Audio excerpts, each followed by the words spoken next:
Alright, you guys, I'm out here on the picket line on strike today. This is Warrior Met Coal number 4 mine in Brookwood, Alabama, right up the road from Tuscaloosa, so I'm definitely behind enemy lines today. But this is what I do on the weekends, come out here and be online. Obviously they have restrictions on us, so we really can't be picketing and doing anything that you normally would see on the strike line. Good evening, good evening. How are you guys doing today? Much different feel a day after a game than we had last week, and I know at Florida State, there's no moral victories.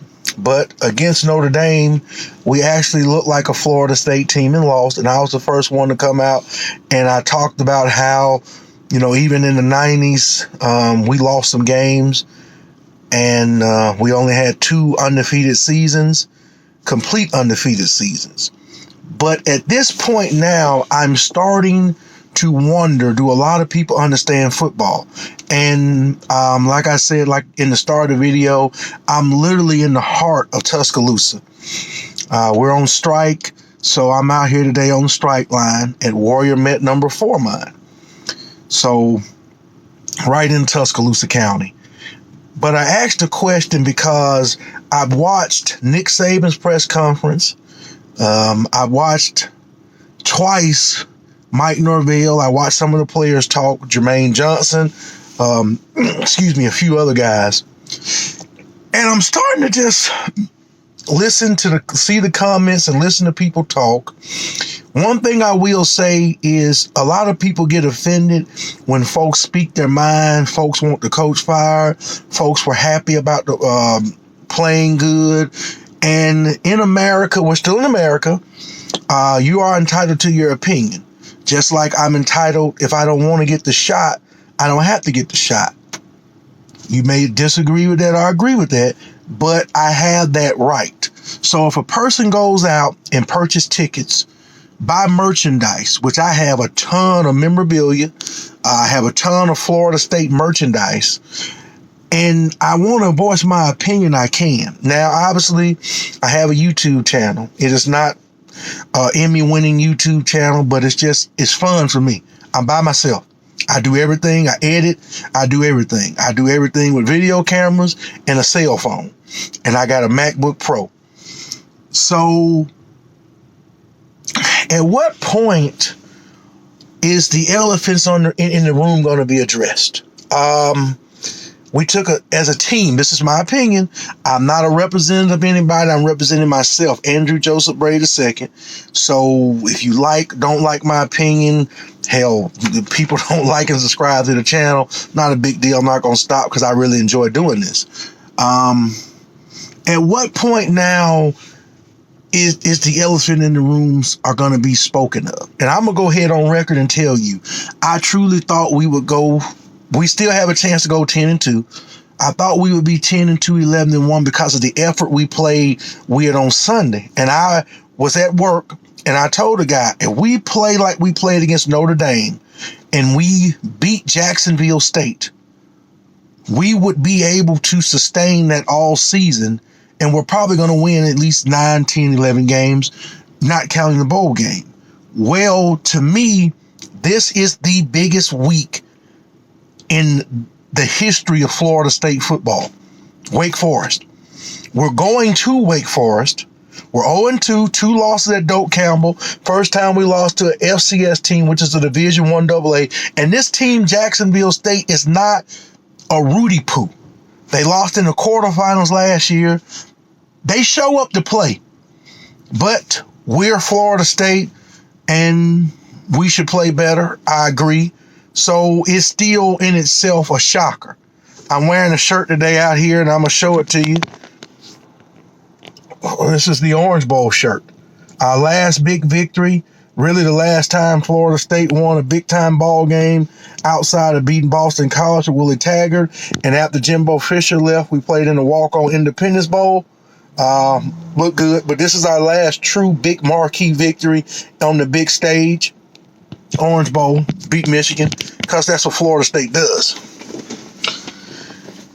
So like I said, I watched all the videos, watched all the commentary, read articles, and it really just kind of seems like to me this is the biggest week in the history of Florida State football.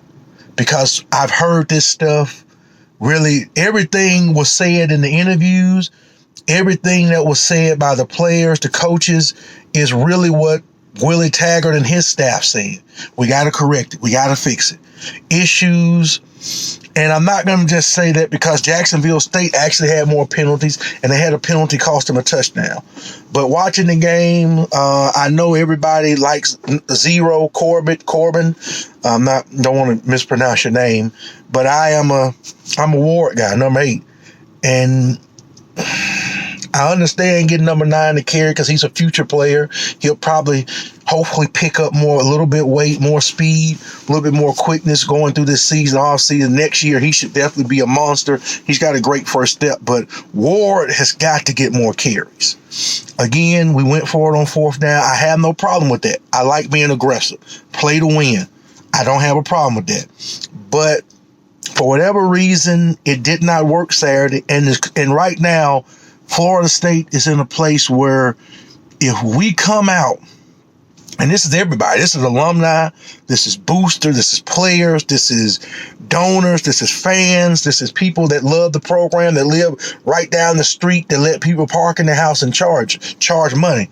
If we go up to Salem, North Carolina on Saturday and lose bad, there is nothing you can do at that point to, I think, save face.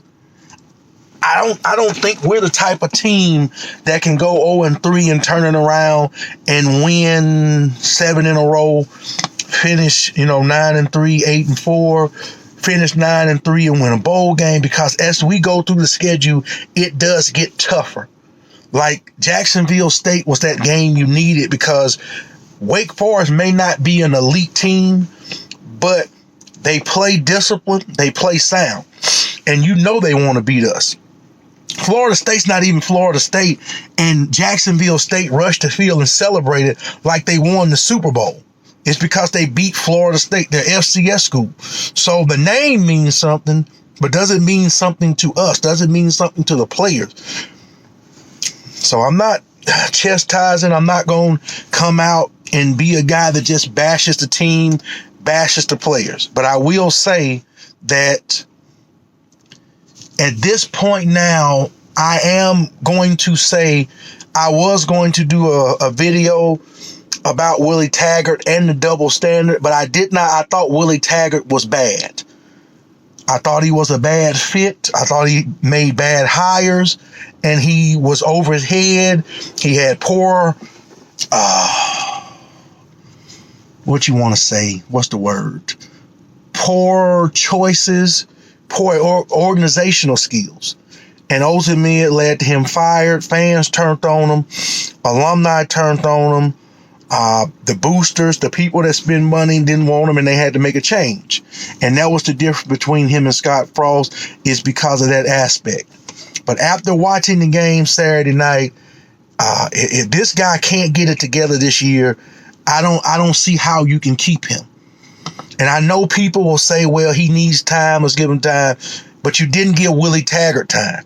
So if you fired Willie Taggart, it is solely for the reason that he was black. I know people gonna disagree with that. The team was bad. It didn't work. But if the team looks like this in the next few weeks, you do not have a choice, because then it will be obvious that you got Willie Taggart because he was African American. Because this is bad.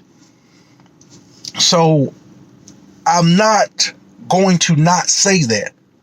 It is a double standard, but a lot of coaches, especially in the NFL, get fired in a year. A lot of coaches don't get a lot of time. Chad Moore got let go pretty quick. A lot of coaches get the hook. Mississippi State coach got him out of there. So I'm not just saying that, and Willie Taggart just happened to be African American, but it was several Caucasian and other ethnicity coaches that they got rid of. Like, hey, it ain't working. We'll pay you, get the hell on. But for us, and I'm being honest, if we come out next week and play like this, because that game there looked like Boise State. I mean, we fought back, took the lead, and everybody had in their mind, we're going to go in the locker room, we're going to make adjustments, we finna come out this second half, and we finna roll. Just hung around.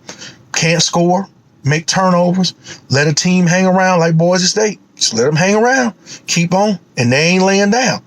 That's why I watched Nick Saban's press conference, is because of that reason, because he's saying the same thing we're going through. Penalties, bad decisions, but he has a better plan. His foundation is better than ours. And it's not so much better players, because when we lost to Boise State, we literally had one of the top linebackers in the country, Devontae Jackson, the number one running back out of high school, Cam Akers, the number one overall recruit in his recruiting class, Marvin Wilson. We had Terry. We had studs. We had Stafford Samuels, who was highly sought after cornerback. We had talent all over the field, and we couldn't get it done. So it's not always about big coaching. And I've been saying this. These little schools are the coach is making his case to keep his job by how well he plays against the big dogs. The players are going out saying, I played well, draft me in the NFL. These guys are now not afraid. So you have to play 60 minutes, and you have to do the things you need to do to put a team away. And we didn't do that. And it showed. Now, that's just my opinion. I'm not trying to speak for nobody. I'm not trying to disrespect anybody. I'm just making a point that at this point now, this is DEFCON 1. If we come out, I hope that the guys have a tremendous week of practice. I hope they take Wake Forest serious and follow the game plan. Now, I'm going to say this. Watching the game against Jacksonville State, not Jackson State, that is our game plan sound?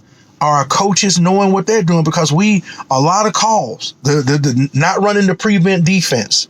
We had 5 sacks and almost 30 pressures on the quarterback, but we could not get off the field on third down. Like every time it got in third down, it was an easy first down. It was a bomb. Like this team was getting 15 to me. I don't know. I can't read the stat, but they were getting a lot of big plays on third down. Like we had 5 sacks. We had and we just could not get off the field. So is it the scheme? Is it the players? Is it a combination? It's just something to think about. But we're at a pivotal point. We are at a very pivotal point. I hope we come out and win, get a win. I don't care if we win 2-0, 3-0. I don't care if we win 2-3, 7-8. Get a win and build. But I hope we play better, because I'm going to tell y'all something. Wake Forest, every team on the rest of this schedule, not only is mentally ahead of us, but it could get ugly. And Wake Forest could lay it on us. And it is no way, if Wake Forest beat us, this is going to be fixable. I just don't mentally see it, because we're not mentally there. Like, we couldn't even overcome playing good and losing, and then turn around and play like that the next week and win. Like, we took it was no energy. Like, you're looking at the game and guys want to fire it up. It wasn't that same intensity in the players' eyes when you look on the sideline. So just my thoughts. I hope things get corrected. I know it's a lot of Seminole groups out there. I can't tell y'all to be patient. I can't tell y'all to say fire the coach, because I've heard it all.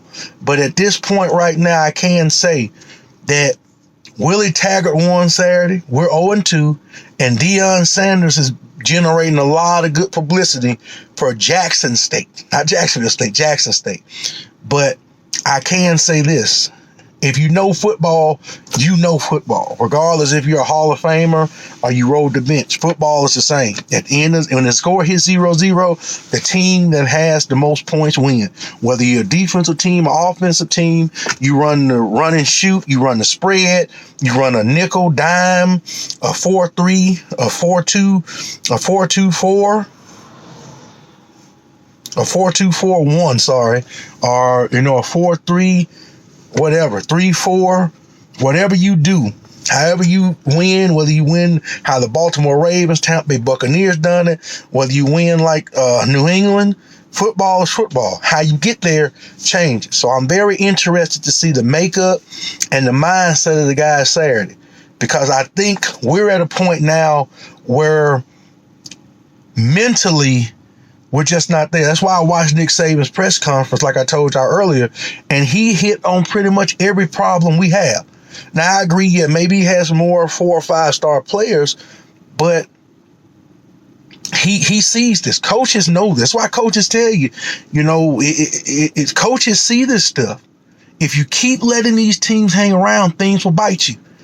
The penalties. When you play against good teams or teams that want it, and you make these mistakes, it bit us. We figured we have enough players and mentally be able to overcome Jacksonville State, and we didn't. So imagine playing a team like Wake Forest at home. They're going to be focused. They're going to be ready because they want to beat us. All these schools want to be where Florida State was. So when these coaches go to re-up on contracts and look for other jobs and want to hire better assistants and recruit players, they're going to say, we're beating Florida State. So this is a very pivotal game. Pivotal. Excuse me, I'm sorry. Sorry about that. But this is a very big game this week. Because I'm telling you, if Florida State goes out and commits penalties, can't run, can't pass, defense doesn't stop nobody, it is going to be ugly for the players. It's going to be ugly for the coaching staff, because at this point now, your third game of a full season and you're 0-3, it's going to be bad on Mike Norvell. Just my thoughts, man. I ain't trying to disrespect nobody, make nobody mad. I've been a Seminole fan since 1984.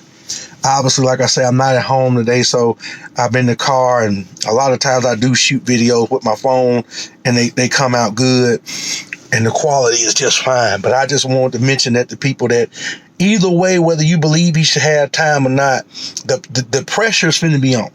I hope, and again, I'm going to say this, a focused week of practice, focused week of meetings, having a good game plan. And like the guy said, it doesn't matter who's in the game. If you're not executing and making penalties, it ain't going to matter.